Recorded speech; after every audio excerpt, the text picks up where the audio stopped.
One more book, Mama. Welcome to One More Book Mama, where we read our favorite stories.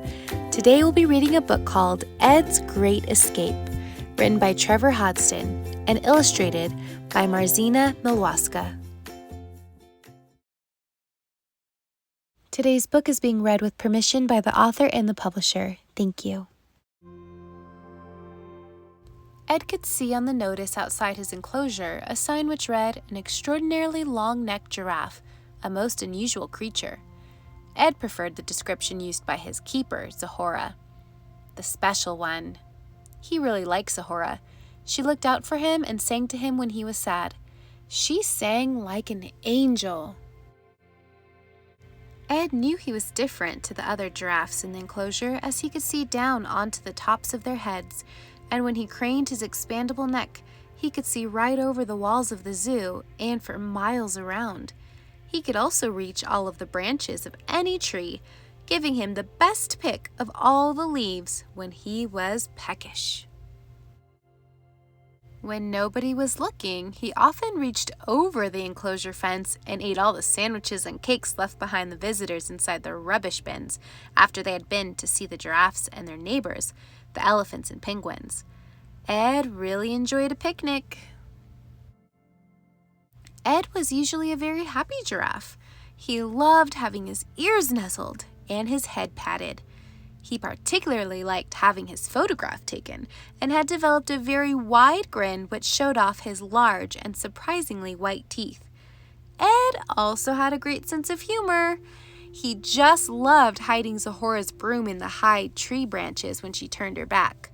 When she could not find it, he smiled wildly and giggled. He liked being naughty. All the other giraffes in the enclosure only knew their own pen, and when Ed told them all about the wonderful buildings and sights beyond the zoo walls, they told him to rein his neck back in and act like them. Ed did not like to rein his neck in, and anyway, when he did, it tended to get tangled up. Ed liked imagining things beyond his own experiences. Ed really wanted to have adventures, to explore. He wanted to make people laugh and do more than pose for pictures and chew on leaves every day, and so he began to develop a plan. Ed was very clever for a giraffe. He had learned to read by listening to what visitors said as they read their guidebooks and zoo maps.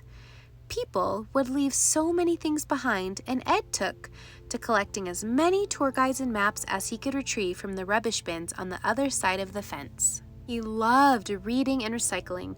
Somehow, he knew that learning and caring for the environment was important. The special one came to decision one fine summer's day. He was going to break out and visit all of the places that he had learned about in London from his books and maps and by his gazing beyond the walls of the zoo. He had a problem, however, because his footpaths were delicate, and he knew that London streets and roads all had hard surfaces. He had to work out how to protect himself. He really needed a pair of shoes like the visitors to the zoo always wore. The answer came to him when he was watching Olivia the vet, who looked after all the animals at the zoo. She was working in the next enclosure on his friend Zach the elephant. She was putting very large socks made of sacking on his enormous feet. When Olivia left, Ed asked Zach what she had been doing. "I've been out of my enclosure lately, letting the children walk me up and down the paths of the zoo," said Zach. "My feet have become sore, and these sacking socks will protect against any further rubbing. I must say that they are comfortable and nice and warm. I will be back to normal very quickly, Olivia says." Stamp, stamp, stamp, stamp, stamp. So that evening, when everybody had gone to bed, Ed went down to the enclosure fence far away from the other sleeping giraffes and stamped his feet until they became just a little red and sore. He was due to get a pedicure, and he knew Zahora would notice his sore feet. He was careful not to stamp his feet too much. He did not want to spoil his escape before it had begun. He liked being a clever animal. The next morning, Zahora called Olivia to look at his feet, and sure enough, she put some very snazzy striped socks on Ed's feet to ensure they would not become painful. She also put some nice-smelling cream on them. Ed really liked his socks. Not only were they comfy, but they were very smart too, and made a change from his spots. He felt good about being a fashionable giraffe. Ed had decided to escape from the zoo the very next day, just as the sun rose. He calculated that this would give him a whole day to explore London. He plucked a newspaper from a bin outside his enclosure and checked the weather forecast. Perfect! It was predicted to be a beautiful sunny day, and what's more, the royal family was to be in residence at Buckingham Palace, celebrating one of the Queen's grandchildren's birthday. An idea was beginning to form that would make Ed's adventure even more fantastic and fun.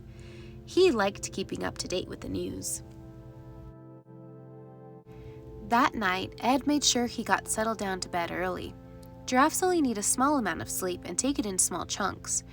Ed did not want to oversleep though, so he had asked Jake, his cockerel friend in the petting zoo, to give him an early call so that when he awoke, he would silently tiptoe down to the enclosure gate without being seen or heard. The next morning, when he heard Jake, he rose quickly and went down to the enclosure gate. It was a simple task to reach over the fence and slip the latch back. He let himself out and locked up behind him. It would not do to let any of the other giraffes out.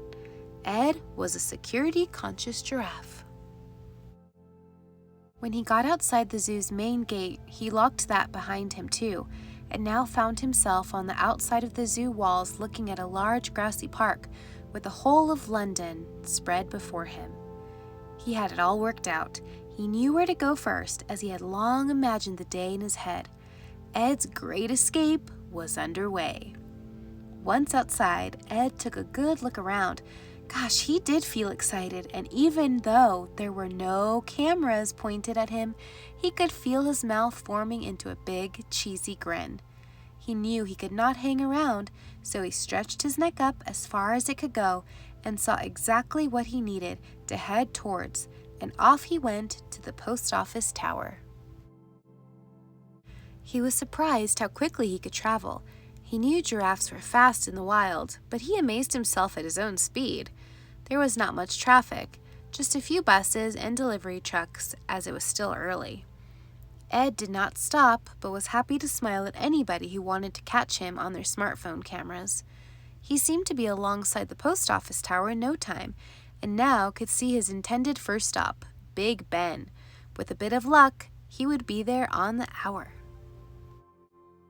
When he arrived at Big Ben, he had a good look around, peering through the windows of the House of Lords and the House of Commons, whilst he waited for the boing, boing of the clock.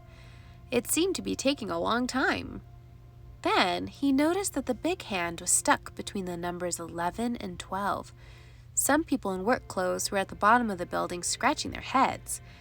Ed, being a clever giraffe, quickly realized that they did not have a ladder tall enough to reach the clock face. So he simply grinned at them and used his nose to nudge the clock hands to the correct position. He got lots of thumbs up from people below and posed for photographs in front of the clock face before the loud boing noise gave him a shock and stopped him grinning. The clock was clearly working again, and Ed continued his journey, now heading along the side of the River Thames on a route called the Embankment. He had read in one of his newspapers that a wobbly bridge had been built across the river, and he was fascinated to see such a thing. The only bridge he was familiar with was one in the penguins' enclosure, and that was not at all wobbly. As he galloped along the embankment, people waved at him from their boats, and naturally Ed grinned back. Gosh, he did enjoy grinning. When he got to the bridge, which he read on a sign was called the Millennium Bridge, he saw it was closed. The sign read, "Too wobbly today." Ed stood at the entrance to the bridge and began to wave his neck back and forth in time with the bridge's motion. He must have done it for quite a while, as a small crowd had begun to gather. Ed had not planned to attract so much attention so early into his adventure. That was yet to come. Ed, however, had the perfect place in mind to hide and take the heat off, and so he headed back away from the River Thames and on to his next stop, the Natural History Museum. Being such a clever and inquiring being, Ed was interested in where he was from. He knew that his ancestors had come from the African continent, but he was keen to know where before that. His tour books had told him that the answer may be within the Natural History Museum, and once inside, he could leave the people following him behind. Whenever possible, Ed stayed off the roads and walked within London's beautiful parks. He particularly liked Hyde Park, which was so big. He also liked Kensington Gardens because they were very pretty. When he was alongside Harrods department store in Knightsbridge, he knew he was close. But it was proving difficult to navigate around all the cars, most of which looked more like racing cars than the tractors and vans Ed was used to seeing in the zoo. At the Natural History Museum, he ducked in under the large front doors, expecting to see the skeleton of a large dinosaur whale, but instead the hall was empty, with a notice saying, "Exhibition closed due to bone cleaning." Ed thought this was very disappointing, not just for him, but also all the people gathered in the hall with their cameras waiting. Ed did what came naturally to him. He puffed out his chest, stretched up his neck, and smiled the biggest and cheeriest grin he could manage.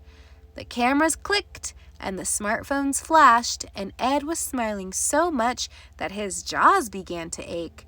He relished being Dino Ed. When Ed started to feel tired, he knew it was time to move on, and anyway, he had 2 more places to visit before his lunch break. He left the museum and headed back the way he had come, but to relax his tired feet, he went through the St. James Park, where he reacquainted himself with 2 pelicans he knew from the zoo. That made him a little homesick. He did like his zoo friends. Ed soon saw his next destination. It was the London Eye. He realized he was too big to get into a capsule, but he thought that if he put his head alongside one, he could enjoy the experience with the people inside. Unfortunately, people inside kept waving Ed away as he was blocking their view. They did get some great pictures, though, of Ed grinning with fantastic views of London over his shoulder in the background.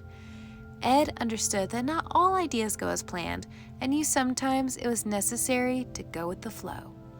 He liked trying new things anyway. It was now time to go back along the River Thames, which he followed until it brought him to Shard Building. Ed had read that this was the tallest building in London, and he was keen to find out whether it was taller than him. When he got to the bottom of the building, his question was quickly answered. It was much taller than him. He had planned to have lunch there, as he had read in his travel books that the food was tasty, and he had saved a voucher which he had tucked down in his sock.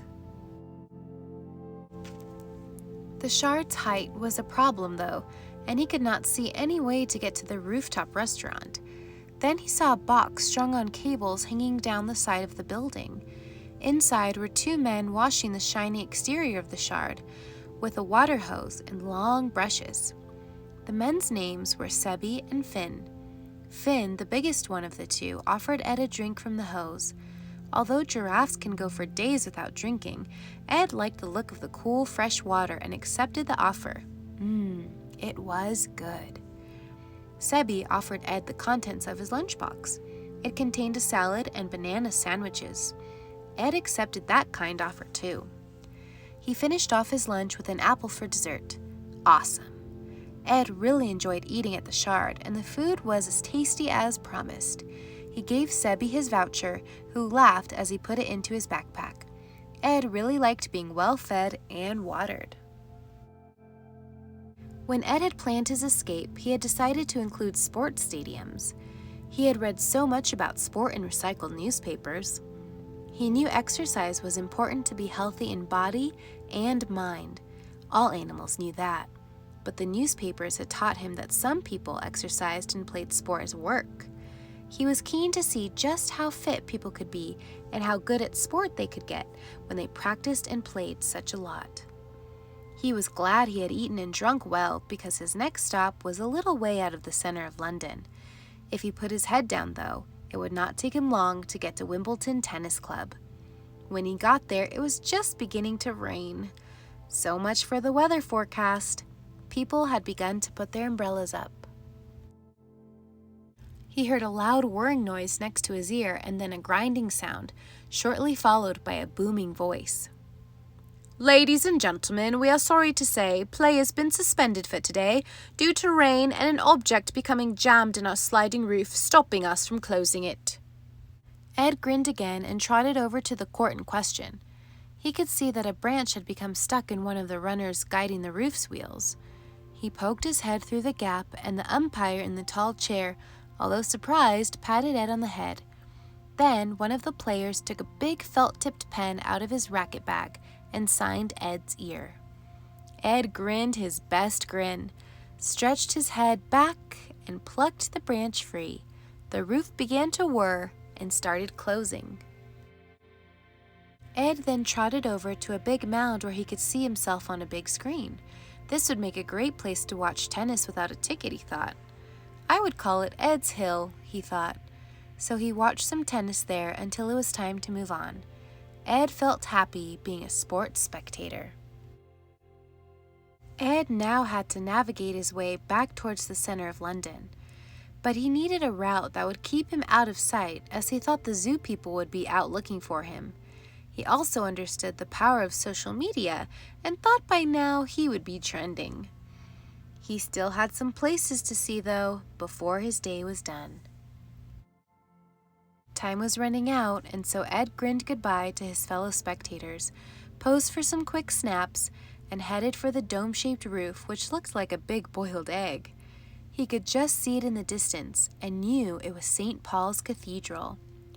Ed had read that the dome-shaped roof was world famous and that its shape had been kept secret while it's building. Ed knew the roof contained a whispering gallery, and as humans could not usually hear giraffe sounds, Ed thought that if he growled inside the dome, then they might be able to hear him for once. He really did hope so. When he arrived, he could hear the choir practicing. They made a lovely sound, and it made Ed feel a little sad as he remembered Zohora's beautiful voice, and he began to miss her and all his friends in the enclosure. He started to feel quite sad. As he enjoyed the music and looked inside the cathedral, he felt very emotional. He realized Zohora really could sing like an angel, and thinking of her made him happier. Ed popped his head through a high window and looked down on the choir. Time to growl, he thought. A sound that could not usually be heard was very loud in the gallery as it echoed back and forth. The choir stopped singing and looked back up at Ed. He grinned, and the choir all grinned back. Ed then heard Big Ben chime 3 times. It was still working. That was good, but he knew he would be late for his next stop if he did not leave now. Pity, because Ed loved listening to the beautiful music. Back along the Thames, Ed strode on past Trafalgar Square and onto the Mall. His feet were beginning to hurt now, but not enough to stop him. He stepped over the walls at Buckingham Palace and was careful to step around the people in red uniforms, apparently wearing brown bear cubs on their heads. Ed was glad that he did not wear a uniform, although all giraffes had spots. Each pattern was unique, just like fingerprints. He had arrived just in time. The complete royal family were on the balcony waving at the crowds who were cheering and taking pictures. Ed sidled up to the balcony. He was nervous, but he had planned to photobomb the opportunity, just like he had read the Queen liked to do. He stretched his head into the middle of the group and grinned at the crowds. They cheered even more loudly, and the camera clicks became almost deafening. Ed loved photobombing. "We have all been following your journey today," said William. "How are the feet? I like your socks, and I like being up high too. That's why I fly helicopters." Ed allowed the younger royal children to slide down his neck. When the crowd started getting too large, Ed knew for certain that his day was coming to an end. He headed back down the mall. The special one had read somewhere that all good things had to come to an end. As he entered Trafalgar Square, where he wanted to see the lions that were not at all dangerous, unlike those in the zoo, he realized how tired he was and how much his feet hurt. He leaned against Nelson's column for a rest. He now really wished he was back in his enclosure. He was still so happy because he had visited all the places he had wanted to. Ed really liked it when a plan came together, and Ed had smashed his plan. He then heard a beautiful sound. It was Zahora. She was at his feet singing to him. She was stroking his leg, and that made him feel safe. As he looked down, he saw that Olivia was there too. So he lowered his head and she nuzzled his ears. "Hey, Ed," she said, looking at the writing on his ear. "Did you get Andy Murray's autograph for me too?" Ed grinned. The crowd cheered and the cameras clicked once again. Ed loved feeling safe and loved. He knew Zahora and Olivia would get him home safely. Feeling loved was the best feeling of all. The next day, when he awoke after a very long sleep, he could not believe the number of people looking into his enclosure.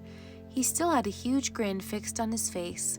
Zahora was there and told him he really was the special one. She told him that his adventure had raised the zoo's profile, that he was the #1 hit on social media, and that his pictures around London's most famous sites had gone viral, with the interest being shown in him likely to secure the zoo's future. If that was not enough, an excursion company wanted to recreate Ed's Great Escape as a regular route on their bus tours and paint a big picture of Ed's grinning face on the side of each bus. There was, however, one more stop to be added to the tour. That was the zoo, so that tourists and visitors could meet Ed personally and spend their own time with the special one. Ed grinned. He had liked his Great Escape, but he liked his friends at the zoo too, and now he loved his future just as much. Just like Ed, I love to go on adventures, but I'm always happy to be back home. If you enjoyed today's story, give this video a thumbs up and subscribe to our channel. New videos every Tuesday. See you next time. I'm a book.